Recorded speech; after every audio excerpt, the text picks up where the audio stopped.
In this episode, we focus on a skill that sounds a little uncomfortable at first, but becomes one of the most valuable habits in AI assurance work: skepticism. When an organization says a model performs well, that claim might be true, but it might also be incomplete, exaggerated, or based on testing that does not reflect reality. Audit-grade skepticism does not mean assuming people are lying. It means refusing to treat confidence as evidence and refusing to accept a single impressive number as proof that a system is safe and effective. For brand new learners, a simple comparison is a student claiming they know the material because they got a high score on one practice quiz, while ignoring that the quiz was easy, repeated, or covered only part of the topic. In the same way, model performance claims can look strong because the evaluation was limited, the data was unusually clean, or the metric chosen made the model look better than it will be in production. The evaluator's job is to ask careful questions about what performance means, what was measured, what was not measured, and what assumptions are hidden in the claim. This topic matters because organizations make real decisions based on performance claims, including whether to automate actions, how much oversight to apply, and how much risk to accept. By the end, you should be able to describe what it means to evaluate performance claims skeptically and what kinds of evidence separate a trustworthy claim from a marketing statement. Before we continue, a quick note. This audio course is a companion to our course companion books. The first book is about the exam and provides detailed information on how to pass it best. The second book is a Kindle-only ebook that contains 1,000 flashcards that can be used on your mobile device or Kindle. Check them both out at cyber.author.me in the Bare Metal Study Guide series. The first step in audit-grade skepticism is to define what the organization means by performance, because performance is a vague word that can hide multiple ideas. Sometimes performance means predictive quality, such as how often the model is correct. Sometimes it means operational reliability, such as whether the system responds quickly and consistently. Sometimes it means business impact, such as whether the model improves outcomes like customer satisfaction or cost reduction. A claim can be misleading if it focuses on one type of performance while ignoring another, like claiming high accuracy while the system fails often in production due to missing data or downtime. Evaluators therefore ask for clarity. Which metric is being claimed, in what environment, for what population, and for what use case? This may sound obvious, but beginners should realize that many claims are phrased in ways that avoid these specifics, because ambiguity makes the claim harder to challenge. Audit-grade skepticism is the habit of turning vague claims into precise statements that can be tested. If a claim cannot be made precise, it is usually not a claim you can trust. Once performance is defined, skepticism turns to the data used to measure it, because data is often the biggest source of illusion. A model can look excellent if it was evaluated on data that is similar to its training data, because it is essentially being tested on familiar patterns. But production data can be messier, more diverse, and more adversarial, meaning users and situations can push the model into areas where it has less experience. Evaluators ask where the evaluation data came from, how it was collected, whether it represents the real population, and whether it includes the hard cases the model will face. They also ask whether the data is recent, because a model evaluated on outdated patterns may perform worse today. Another subtle issue is data leakage, where information that would not be available in real use accidentally sneaks into the evaluation dataset, making the model look smarter than it will be in the real world. For beginners, the important takeaway is that a performance number is only as honest as the data behind it, and data problems can inflate performance without anyone intending to cheat.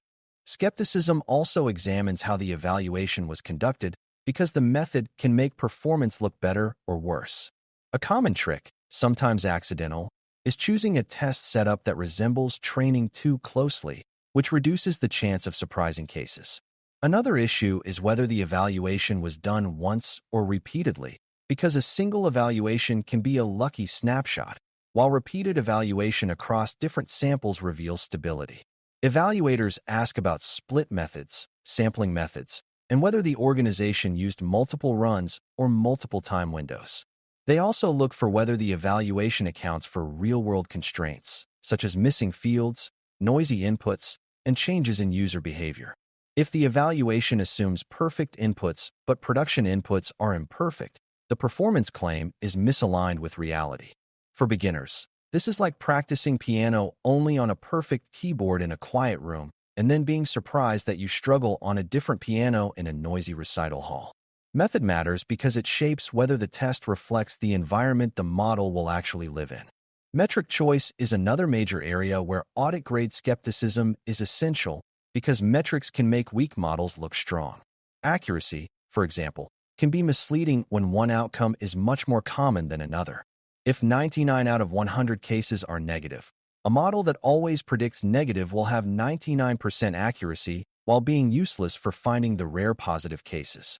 Evaluators therefore ask for metrics that match the problem and the risk, such as metrics that capture false positives, false negatives, and the balance between them.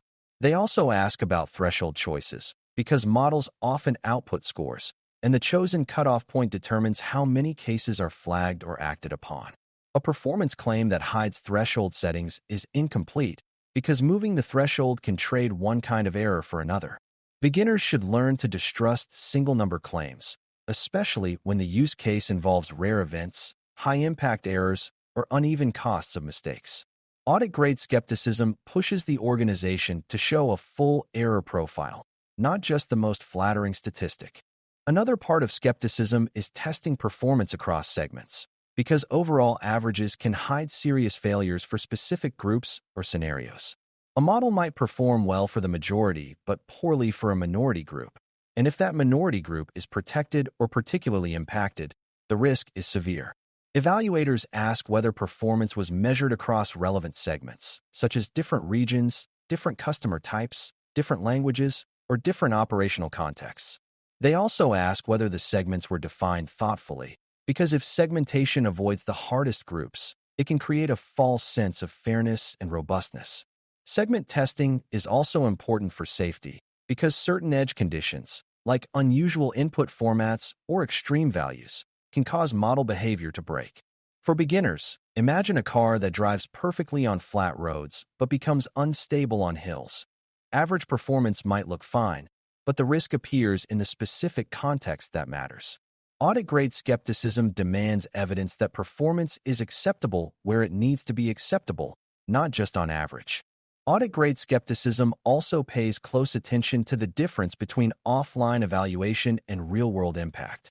Offline evaluation happens in controlled testing, while real-world impact includes how humans interact with the model, how the model changes workflow, and how decisions downstream are affected.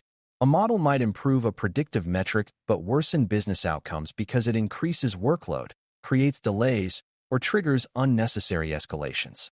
Evaluators therefore ask for evidence of impact, such as controlled pilots, careful monitoring after deployment, and comparisons to a baseline process.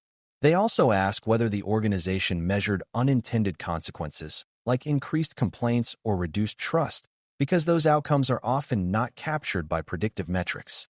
Beginners should understand that a model is part of a system, and system performance is what matters. A performance claim is incomplete if it does not account for how the model's outputs are used, interpreted, and acted upon.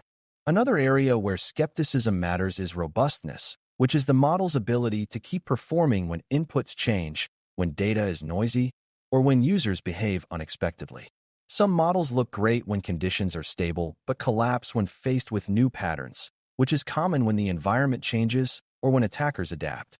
Evaluators ask whether the organization tested robustness through stress conditions, edge cases, and realistic variations. They also ask how the model behaves under uncertainty, such as whether it becomes overconfident or whether it signals low confidence appropriately. This connects directly to safety because overconfident errors can cause more harm than cautious uncertainty. For beginners, robustness is like a bridge tested not only on a calm day, but during wind and heavy traffic, because real life includes stress. Audit-grade skepticism expects evidence that performance is not fragile, and if it is fragile, that the organization has controls to limit harm. Skepticism also includes checking whether the organization's claims are based on reproducible evidence, meaning another team could repeat the evaluation and get similar results. If the evaluation depends on undocumented data preparation steps or subjective filtering, performance numbers may be impossible to verify.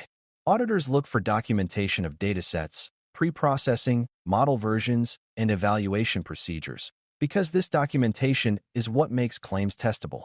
They also examine whether results are cherry-picked, meaning the organization highlights its best run while ignoring worse runs. A trustworthy claim shows ranges, confidence intervals where appropriate, and an honest description of limitations. Beginners should learn that a performance claim that cannot be reproduced is closer to a story than to evidence.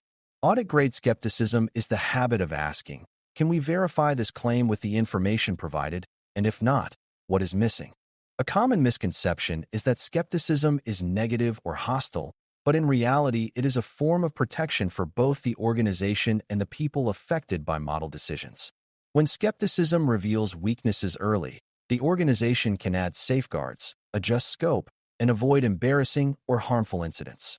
Another misconception is that a high-performing model is automatically safe, when safety depends on context, error costs, and governance controls. Evaluators bring skepticism to performance claims because claims drive decisions about automation, oversight, and accountability. If performance is overstated, the organization may remove human review too early, widen deployment scope too fast, or neglect monitoring, all of which can amplify harm. Beginners should understand that skepticism is not about blocking progress. It is about matching confidence to evidence, so progress is safer. A cautious evaluator is often the reason a system can be used responsibly rather than being shut down after a public failure. To make this tangible, imagine a model that claims 95% accuracy in detecting suspicious transactions. An audit-grade evaluator would ask what the base rate of suspicious transactions is, because if suspicious cases are rare, accuracy might hide the fact that the model misses most true suspicious cases. They would ask about false positives, because flagging many legitimate transactions can harm customers and create operational burden. They would ask whether the evaluation data included recent fraud patterns or only historical patterns, because fraud changes quickly. They would ask whether performance is consistent across different transaction types and customer segments, because a model might work well for one segment and fail for another. They would also ask whether the model's deployment changed behavior, such as whether fraudsters adapted or whether customers altered usage patterns, which can degrade performance over time. This example shows that skepticism is not abstract. It is the set of questions that turns a marketing number into a risk-aware understanding of what the model can actually do. When you step back, evaluating model performance claims using audit-grade skepticism is about insisting on precise definitions, representative data, sound evaluation methods, appropriate metrics, segment analysis, robustness testing, real-world impact evidence, and reproducibility. The evaluator treats performance claims as hypotheses that must be supported, not as facts that must be accepted. This approach protects the organization from overconfidence, protects users from hidden harm, and supports responsible decisions about automation and oversight. For brand new learners, the most important takeaway is that numbers can be persuasive, but they can also be misleading if you do not ask what produced them. Audit-grade skepticism is the discipline of asking those questions calmly and consistently, so that model performance is understood honestly rather than celebrated blindly. If you can practice this mindset, you are building a core Task 9 competency, the ability to evaluate whether an AI system deserves trust based on evidence, not on optimism. Thanks for listening. For more audio courses, daily newsletters, and more, please visit DailyCyber.News.